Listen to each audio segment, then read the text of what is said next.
Catherine, are you there? I am here. Hey, she's there, but we hear you, we don't see you. Can we say, you're there. Un aplauso, así se da cuenta que estamos aquí. Catherine, allow me to do a very brief introduction in Spanish, just 30 seconds. Hablamos con Catherine porque Catherine es una referencia mundial en términos de negocio sostenible. Tiene un laboratorio donde investiga este concepto desde la práctica en el King College y es una investigadora de propósito. Ha estudiado los propósitos de decenas y decenas y decenas de compañías, pero no porque le interese el estilismo de esas palabras o cómo lo escribimos, sino que le interesa como herramienta estratégica. Pensar en vuestros propósitos, lo que os costó escribirlos, como es difícil poner una intención de una compañía en palabras, pero hay que ponerlas en algo, y de eso va esta entrevista. Catherine, we are observing a growing interest around business with purpose in the world, and this conference this morning is the proof of this. What do you think is the cause of this growing interest? That's a fantastic question because we've seen a real change in the last sort of 5 or 10 years. I'm just going to start with a quick definition of purpose because there's a lot of different interpretations of it. And the definition that I work with is one that was published by the British Academy in 2019. And they say that it is about producing profitable solutions for the problems of people and planet and not profiting from creating problems. So the idea is we solve problems, we don't make them. Now, this is a really simple idea, and there have been companies operating with purpose really for a long history. So this morning I was making my coffee. It comes from a company called Café Direct, which was founded in the late 1980s in response to a crash in coffee prices. And their purpose is about international trade justice. They do this work partly to make delicious coffee, but also to improve the welfare of smallholder farmers. So it's not a new idea. But it's really interesting that in 2019, the British Academy thought it was worth doing a big piece of research and publishing a definition. And I think it's a very contemporary idea because it's a response to 4 things that I see going on. The first is rising inequality in our societies. The second is the end of a long period of relative economic and geopolitical stability. The third is obviously and sadly the climate crisis and the associated environmental degradation. And the fourth is the problems of health and well-being that we see throughout our society, often in response to those first 3 factors. And what I see is companies saying, well, we need to respond to these. We need to have a broader societal purpose, partly to preserve our social license to operate, to retain the trust of the people that we work with, to show how we create value, not just for our shareholders, but for society at large, and to attract and retain staff, because people are looking for meaning in their lives, and they need to find that at work. And I noticed that in parallel with this, we've seen a rise in what I call kind of the purpose industry, which is consultants and writers and other advisors who are interested in helping companies find their purpose and act on their purpose. So there's clearly something big going on right now. Antonella. But why are you interested in this? I mean, you are an academic, you work in a business school. Why are you interested in this kind of issue? That's a great question. I think business schools have the potential to be a positive force for good in our society. And so a lot of my work is informed by the idea that through our research and our education, we can make business better. And in fact, I started and still work as a sustainability scholar. And I'm very interested in the phenomenon of decision-making. That's what most of my research is about. And I noticed that once we try to act in a more sustainable way, in many companies, decision-making gets harder, not easier, because we have to think about the long term and the short term. We have to think about the social consequences. We have to think about the environmental consequences. Those those aspects of our decisions are not always easy to express economically. And so a lot of the habits that we have for making decisions don't work with that level of complexity. So I was interested in how. And I went out and talked to, 50 companies, lots of people. And I got them to just tell me about the choices they were making and how they were doing them. And I noticed a really interesting thing that I was not expecting in the data, which is that a lot of people talk about trade-offs and how they have to make compromises.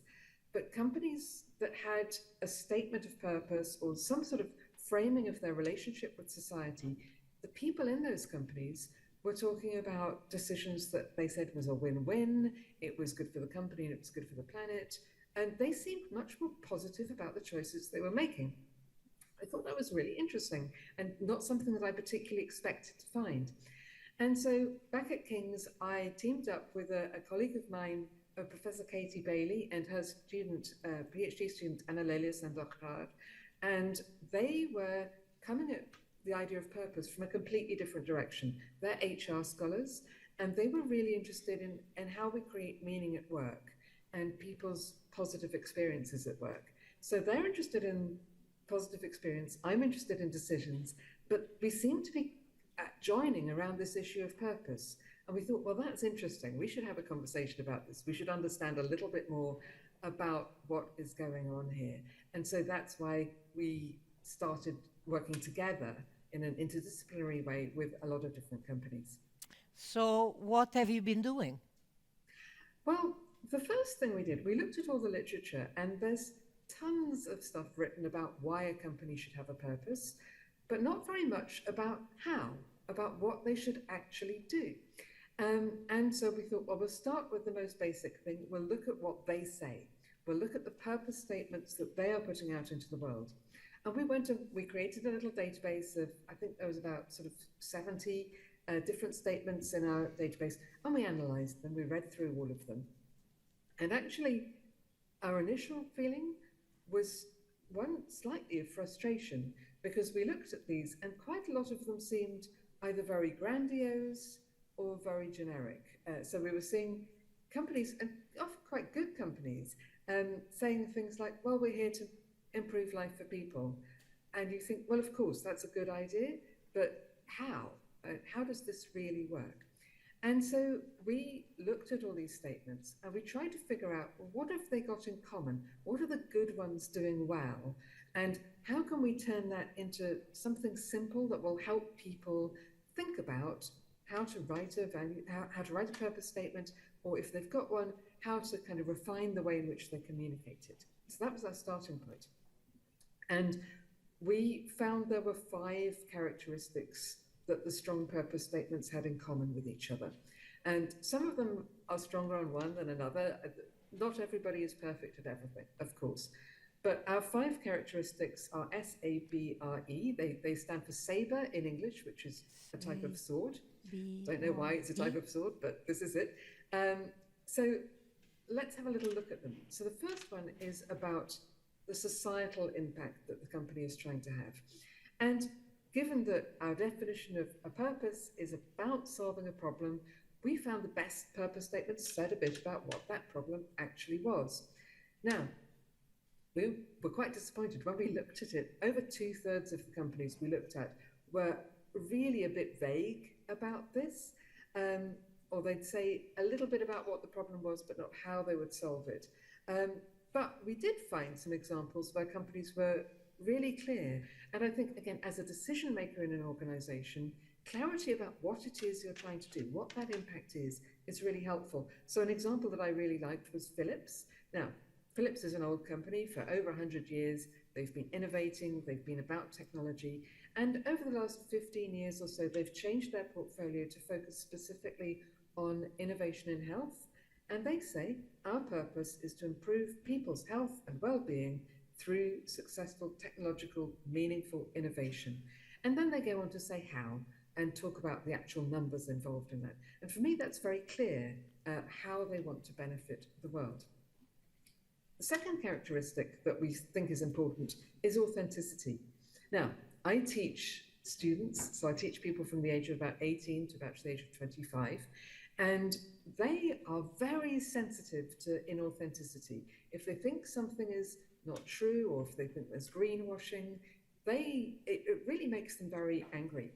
And I think also employees, when their employer says one thing to the outside world and their own experience is different from that, that also causes stress for them. So we think that a good purpose statement is authentic. It's something which really reflects what the company can actually do, so that we can understand it. So you get a lot of financial services companies, for example, talking about helping people thrive or helping people experience financial well-being.